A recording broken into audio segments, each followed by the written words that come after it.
نبی کریم صلی اللہ علیہ وسلم نے سردی کے بارے میں کیا ٹھنڈے موسم کے بارے میں ارشاد فرمایا ہے۔ حضرت ابو سعید خدری رضی اللہ تعالیٰ عنہ فرماتے ہیں، رسول اکرم صلی اللہ علیہ وسلم نے فرمایا، الشتاء ربیع المؤمن، الشتاء ربیع المؤمن، سردی کا موسم مومن کے لیے بہار ہے۔ اللہ اکبر، سردی کا موسم مومن کے لیے بہار ہے، یعنی نیکیوں کی بہار ہے، نیکیوں کے لیے بہترین سیزن ہے۔ قصر نہارہ فصام وطال لیلہ فقام، سردی میں دن چھوٹے ہوتے ہیں تو روزہ رکھنا آسان ہوتا ہے، اور راتیں لمبی ہوتی ہیں تو رات کا قیام آسان ہوتا ہے۔ اللہ اکبر، کیونکہ دن چھوٹا ہے تو روزہ رکھے اور رات لمبی ہے تو قیام کرے۔ یہ حدیث حضرت امام بیہقی رحمہ اللہ نے السنن الکبریٰ للبیہقی میں کتاب الصوم باب ما ورد فی صوم الشتاء کے اندر نقل فرمائی ہے۔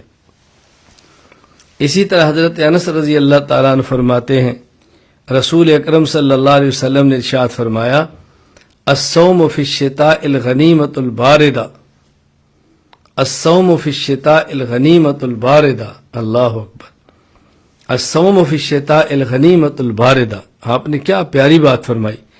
فرمایا کہ سردیوں کے روزے رکھنا مفت کا اجر کمانا ہے، سردیوں کا روزہ رکھنا مفت کا اجر کمانا ہے۔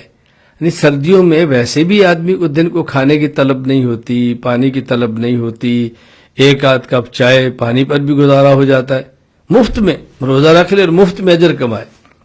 نبی کریم صلی اللہ علیہ وسلم کی اتباع میں صحابہ کرام رضی اللہ تعالیٰ عنہ سب سے بڑھ کر تھے، عشاق پیغمبر صحیح معنوں میں صحابہ کرام رضی اللہ تعالیٰ عنہ مجمعین تھے۔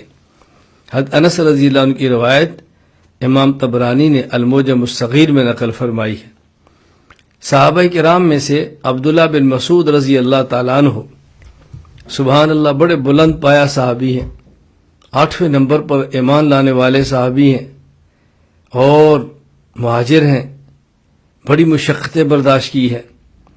میرا جی چاہتا ہے کہ عبداللہ بن مسعود رضی اللہ عنہ پر کسی وقت مستقل گفتگو کر کے آپ کو ان کے فضائل سنوں، کیسے عجیب صحابی تھے۔ حضرت عبداللہ بن مسعود رضی اللہ عنہ کو حضرت عمر رضی اللہ تعالیٰ عنہ نے بطور خاص کوفہ میں بھیجا ہے۔ اللہ اکبر، کوفہ میں بھیجا، بہترین معلم تھے۔ اور ہماری جو فقہ حنفی ہے، صحابہ کرام میں سے زیادہ تر اس کا مدار عبداللہ بن مسعود رضی اللہ تعالیٰ عنہ پر ہے۔ حضرت عبداللہ بن مسعود رضی اللہ تعالیٰ عنہ الفردوس بماسور الخطاب کے اندر ہے کہ جب سردی کا موسم آتا تو کیا فرماتے؟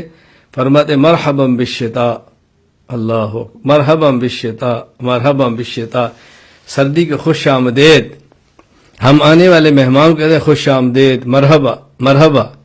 سردی کے آنے پر عبداللہ بن مسعود رضی اللہ عنہ کیا مست ہو جاتے، فرماتے مرحبا بالشتاء، میں سردی خوش آمدید خوش آمدید۔ آگے فرماتے تنزل فیہ رحمہ، اس موسم میں برکتیں نازل ہوتی ہیں۔ برکتیں کیسے نازل ہوتی ہیں؟ اما لیلہ فطویل للقائم واما نہارہ فقصیر للصائم۔ فرمایا سردی کی راتیں لمبی ہیں، رات کو قیام کرنے والے کے لیے مزے ہیں، سردی کا دن چھوٹا ہے، روزہ رکھنے والے کے لیے مزے ہیں۔ تو رسول اکرم صلی اللہ علیہ وسلم نے یہ جو ہمیں ہدایات عطا فرمائی ہیں، ان ہدایات کو ہم نے پلے باندھنا ہے اور ہم اپنا مزاج بنائیں، جو بات سنیں اس پر عمل کریں، کہنے والا مزاج بنائے کہ جو بات کہے اس پر عمل کرے، سننے والا مزاج بنائے کہ جو بات سنے اس پر عمل کرے۔ عمل کی نیت سے کہنا، عمل کی نیت سے سننا، یہ فائدہ مند ہے۔ عمل کی نیت سے کہنا، عمل کی نیت سے سننا سود مند ہے۔ اصل یہی ہے کہ کہنے اور سننے والے دونوں عمل کے لیے آمادہ ہوں، اور رسول اکرم صلی اللہ علیہ وسلم کی بات آنے کی دیر ہے۔ آمنا و صدقنا و اطعنا، سمعنا و اطعنا، یہ امتی کا مزاج ہونا چاہیے، یہ پیغمبر کے عاشق کا مزاج ہونا چاہیے۔ تو رسول اکرم صلی اللہ علیہ وسلم کے ارشاد گرامی کو سامنے رکھتے ہوئے میں اور آپ نیت کر لیں کہ ہم انشاءاللہ العزیز سردی کے موسم میں بطور خاص رات کا قیام ذرا لمبا کر لیں گے، گرمی میں بھی رات کا قیام چھوڑنا تو نہیں، رات چھوٹی ہے چلو تھوڑا مختصر کر لیں، لیکن سردی سے اس کا آغاز کر دیں تاکہ قیام کی عادت بن جائے۔